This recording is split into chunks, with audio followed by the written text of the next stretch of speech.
Hello বন্ধুরা, আজকের এই ভিডিওতে আমরা কথা বলবো বিশ্ব অর্থনীতিতে একটা বড় পরিবর্তনের কথা। সোনার দাম কেন এতটা উঠছে, ডলারের আধিপত্য কেন কমছে, আর ভারত কিভাবে এতে কূটনৈতিক জয় লাভ করছে। এই সবের পিছনে লুকিয়ে আছে কিছু চমকপ্রদ তথ্য যা আপনাদের অবাক করবে, আর ভিডিওর শেষে আমি বলবো কিভাবে এটা আমাদের সবার জীবনকে প্রভাবিত করতে পারে। তাই শুরু থেকে শেষ পর্যন্ত দেখুন, কারণ মাঝখানে এমন একটা খবর আছে যা বিশ্বের ভবিষ্যৎ বদলে দিতে পারে। চলুন শুরু করি এই রোমাঞ্চকর যাত্রা। গত বছর 2024 সালে ভারত তার সোনার রিজার্ভের একটা বড় অংশ, প্রায় 102 টন লন্ডন থেকে ফিরিয়ে এনেছে, যা দেখিয়েছে কেন্দ্রীয় ব্যাংকগুলোর মধ্যে ডলারের উপর নির্ভরতা কমানোর প্রবণতা। এটা ছিল একটা গুরুত্বপূর্ণ ঘটনা, কারণ এর ফলে ভারতের অর্থনৈতিক স্বাধীনতা বেড়েছে এবং বিশ্বব্যাপী সোনার চাহিদা আরও বাড়িয়েছে। কিন্তু এবারের ঘটনা আরও বড়, যা আপনাদের মনে প্রশ্ন জাগাবে যে কী হতে চলেছে আগামী দিনে। কল্পনা করুন, বিশ্বের বড় বড় দেশগুলো একসঙ্গে মিলে আমেরিকান ডলারকে চ্যালেঞ্জ করছে, আর সোনা হয়ে উঠছে নতুন রাজা। এই ভিডিওতে আপনারা জানবেন সাম্প্রতিক এসসিও সম্মেলনের গোপন কথা, যেখানে ভারত, চীন এবং রাশিয়া একসঙ্গে দাঁড়িয়ে বিশ্বকে দেখিয়েছে নতুন শক্তির সমীকরণ।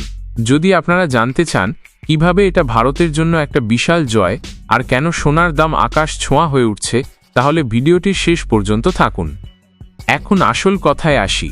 2025 সালের মে মাস পর্যন্ত বিশ্বের কেন্দ্রীয় ব্যাংকগুলোর কাছে সোনার রিজার্ভ পৌঁছেছে 36,344 টনে, যা আমেরিকান ট্রেজারি বন্ডের থেকে বেশি। এটা ঘটেছে প্রায় 30 বছর পর। এর অর্থ হল ডলারের আধিপত্য কমছে, কারণ দেশগুলো সোনাকে নিরাপদ সম্পদ হিসেবে দেখছে।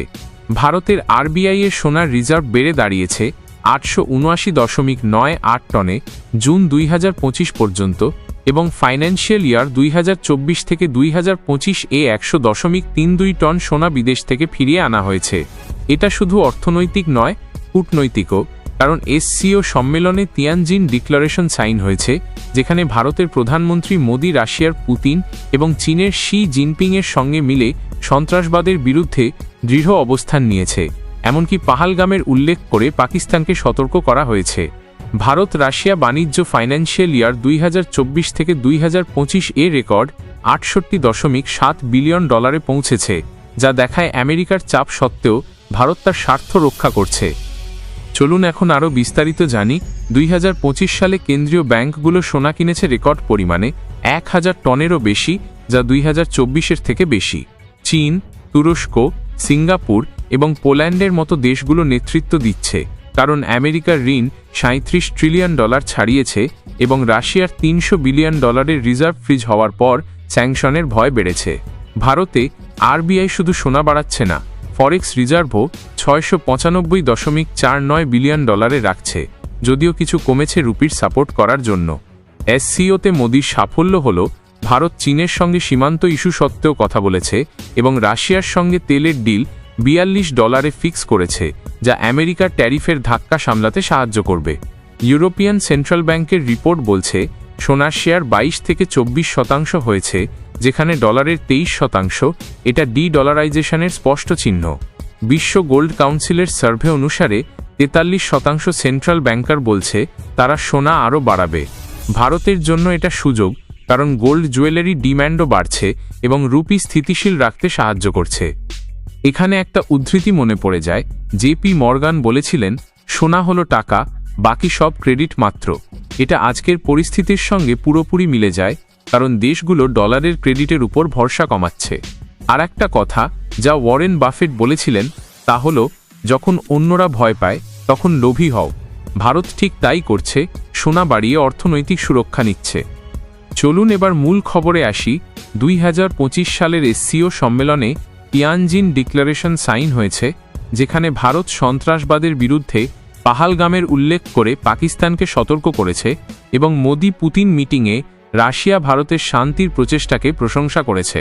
এটা ভারতের কূটনৈতিক জয়, কারণ আমেরিকার চাপ সত্ত্বেও ভারত তার স্বার্থ রক্ষা করেছে। এসসিওতে মোদি চীনের সঙ্গে সীমান্ত ইস্যু নিয়ে আলোচনা করেছেন, যা দেখায় ভারতের ভারসাম্যপূর্ণ কূটনীতি। রাশিয়ার সঙ্গে বাণিজ্য বেড়েছে, তেলের দাম কমানো হয়েছে $42, যা ইনফ্লেশন কমাবে। সোনার উত্থানে ভারতের রিজার্ভের ভ্যালু বেড়েছে $3.6 ট্রিলিয়ন, যা অর্থনৈতিক স্থিতিশীলতা দেয়। ইউরোপের মতো জার্মানি, ইতালিও সোনা ফিরিয়ে আনছে, যা বিশ্বব্যাপী ট্রেন্ড। ভারতের ফরেক্স রিজার্ভ কমলেও গোল্ডের বৃদ্ধি সাপোর্ট করছে। ট্রাম্পের ট্যারিফে ভারত ক্ষতিগ্রস্ত হলেও রাশিয়া চীনের সঙ্গে লোকাল কারেন্সি ট্রেডিং বাড়িয়ে কাউন্টার করছে। এটা ভারতের জন্য সুযোগ, কারণ ব্রিক্সের নতুন কারেন্সি সিস্টেম আসতে পারে। পিয়ার্স মর্গানের একটা ভিডিওতে বলা হয়েছে, ভারতের এই মুভ আমেরিকাকে অপমান করেছে। এই পরিবর্তন ভারতের জন্য সোনালী সুযোগ। সোনার উত্থান দেখিয়েছে যে অর্থনৈতিক স্বাধীনতা কতটা জরুরি, আর ভারত ঠিক তাই করছে। ভারতের কূটনীতি প্রশংসনীয়, কারণ এটা আমেরিকা, রাশিয়া, চীনের মধ্যে ভারসাম্য রাখছে। আগামীতে ভারত বিশ্বের নতুন লিডার হয়ে উঠতে পারে যদি আমরা এই ট্রেন্ডগুলোকে সঠিকভাবে ব্যবহার করি। এটা শুধু খবর নয়, আমাদের ভবিষ্যৎও এটি। বন্ধুরা, এটা একটা সুযোগের খেলা। ভারত আমেরিকার সঙ্গে ডিফেন্স ডিল করছে, যেমন ইসরায়েলের মাধ্যমে টেকনোলজি নিচ্ছে। ডলারের পতন হল মাল্টিপোলার ওয়ার্ল্ডের ফল, যেখানে ভারত লাভবান হচ্ছে। এটা যুদ্ধ নয়, সহযোগিতা। ভারত রাশিয়া চীনের সঙ্গে মিলে অর্থনৈতিক স্থিতিশীলতা বাড়াচ্ছে আর আমেরিকার সঙ্গে ট্রেড বজায় রাখছে। এতে ভারতের জয় হল ভারসাম্যপূর্ণ কূটনীতিতে। যদি ভিডিও ভালো লাগে তাহলে সাবস্ক্রাইব করুন এবং লাইক দিন। পরের ভিডিওতে দেখা হবে নতুন খবর নিয়ে। জয় হিন্দ।